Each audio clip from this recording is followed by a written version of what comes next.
We all know that arguments, fights, difference of opinions is an inseparable part of married lives. हमारी बहस, हमारे झगड़े, ये सब हर मैरिड लाइफ में, हर मैरिड कपल के बीच में चलता है. But during our arguments, we generally forget that we are parents too. और हम ये भूल जाते हैं कि हमारे बच्चों को हमारी ये आर्ग्यूमेंट्स और लड़ाइयाँ which many times gets very nasty affects in a very negative way. So hello everyone, this is Priyanka and today we are going to talk about how differences between parents impact our child negatively.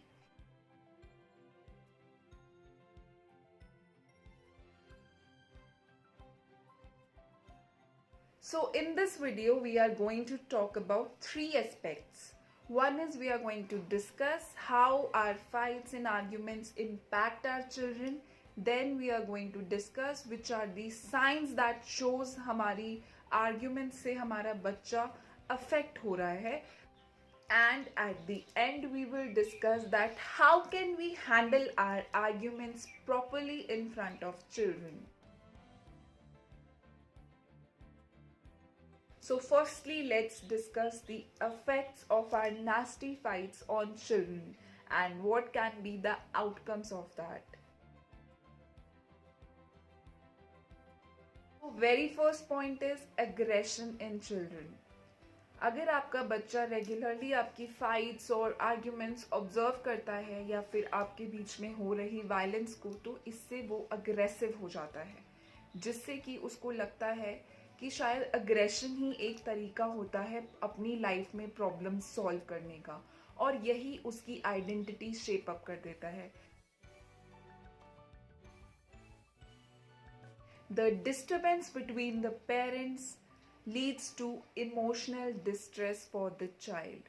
जब वो आप लोगों को लड़ते हुए देखता है तो वो इमोशनली बहुत ज़्यादा हर्ट होता है, जिससे वो बहुत ज़्यादा इनसिक्योर हो जाता है और यही उसकी पर्सनालिटी बन जाती है. जब वो आपकी फाइट्स देखता है तो उसका इमोशनल ब्रेकडाउन होता है, जिसकी वजह से उसकी सेल्फ एस्टीम बहुत पुअर हो जाती है. जब वो आपकी लड़ाइयाँ ऑब्जर्व करता है तो वो बहुत हेल्पलेस फील करता है because he is not able to stop that or do anything in that, जिससे कि वो बहुत ही ज़्यादा मेंटली डिस्टर्ब होता है.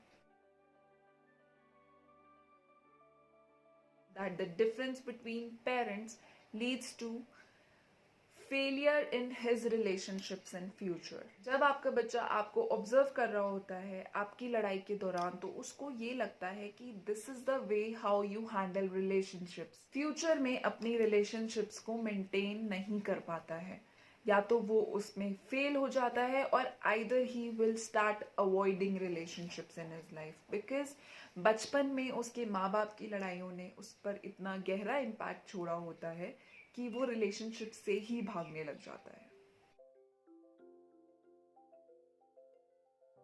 The problem between you and your spouse can lead to health problems of your child. जब आपका बच्चा कंटिन्यूसली स्ट्रेस में होता है because of his parents fights, तो he keeps on thinking about that.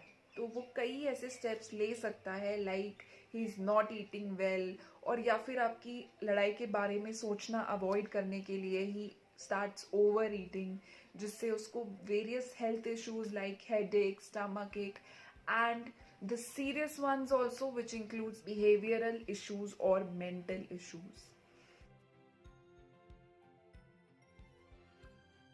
And as said before, it leads to lower self-esteem. आपके बच्चे की सेल्फ एस्टीम इतनी कम हो जाती है कि आगे वो प्रोफेशनल फ्रंट पे भी लोगों को फेस नहीं कर पाएगा. Poor academic performance. फिर आपका बच्चा आपकी फाइट्स में, आपके आर्ग्यूमेंट्स में सोच सोच के इतना डिस्टर्ब्ड है, इमोशनली हर्ट है, तो उसका पढ़ाई में ध्यान नहीं लगेगा, जिसकी वजह से उसके एकेडमिक स्कोर्स बहुत ही पुअर होते जाएंगे. Signs which shows that your child is getting affected by your arguments. So there are various ways जिससे हम पता लगा सकते हैं या हमें दिख जाता है, पर जनरली हम उस चीज़ को अवॉइड कर देते हैं. So now onwards, if your child is showing you these signs, it might be because he is very disturbed. अगर आप लोगों की लड़ाई होती है तो आपका बच्चा एकदम से रोने लग जाता है, या फिर वो अपने आप को दूर कर लेता है आप लोगों से. He will stay away as soon has he realize that you are going to argue. So वो अपना आप रूम से चला जाएगा. He will stay alone. उसको अकेला रहना ज़्यादा बेटर लगेगा. आप ऑब्जर्व कर सकते हैं कि आपका बच्चा डिप्रेशन में जा रहा है. He is getting depressed. वो ज़्यादा बात नहीं कर रहा है या फिर बहुत डिस्टर्ब्ड है. बच्चे को लगता है कि अपने माँ बाप के बीच हो रही लड़ाई का रीज़न वो खुद है, जिससे वो खुद को ब्लेम करने लग जाता है. And slowly this leads to blaming himself for every problem he has. आपके बीच हो रही फाइट्स की वजह से आपका बच्चा एंटी सोशल हो जाता है, जहाँ पे वो ज़्यादा पीयर्स से मिंगल अप करना छोड़ देता है, अपने फ्रेंड्स बनाना छोड़ देता है. किसी से मिलता है तो उनसे लड़ाइयाँ करता है. जो अग्रेशन उसने घर पे देखा होता है और जो गुस्सा उसके अंदर भरा होता है वो अपने दोस्तों पे जाके निकालता है. जब भी आप अपने बच्चे के सामने चिल्लाते हैं तो वो डर जाता है. And this fear is with him for ever. तो शायद अगर लाइफ में उससे कभी कुछ गलती भी होती है तो वो कभी आपको नहीं बता पाएगा, because he is scared from you. Now we will come to the steps which we can take, जिससे कि हमारे बीच हो रही आर्ग्यूमेंट्स हमारे बच्चों को नेगेटिवली इम्पैक्ट ना करें. अगर आपकी आर्ग्यूमेंट आपके बच्चे के सामने होती है तो never shout at each other, never use vulgar language and never use violence in front of your child.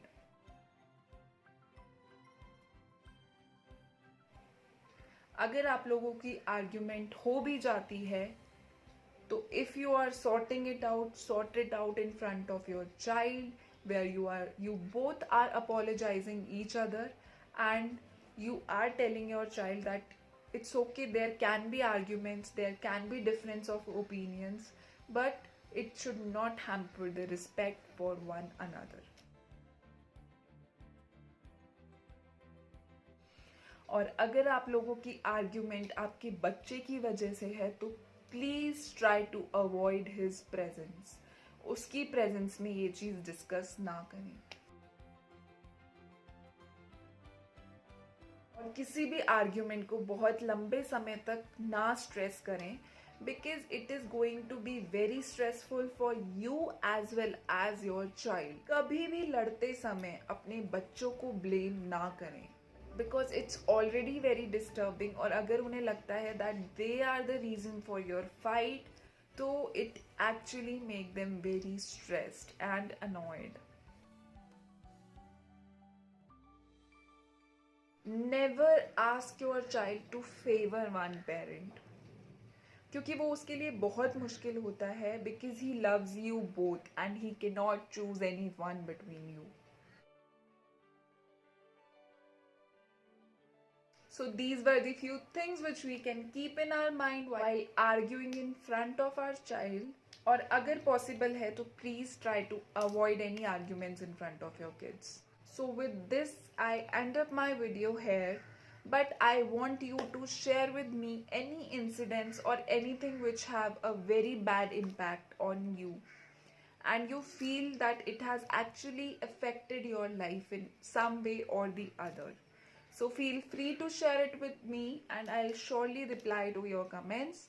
And if you're new to my channel, do not forget to subscribe it, and please like and share this video with more and more parents you can, so that they don't make such mistakes.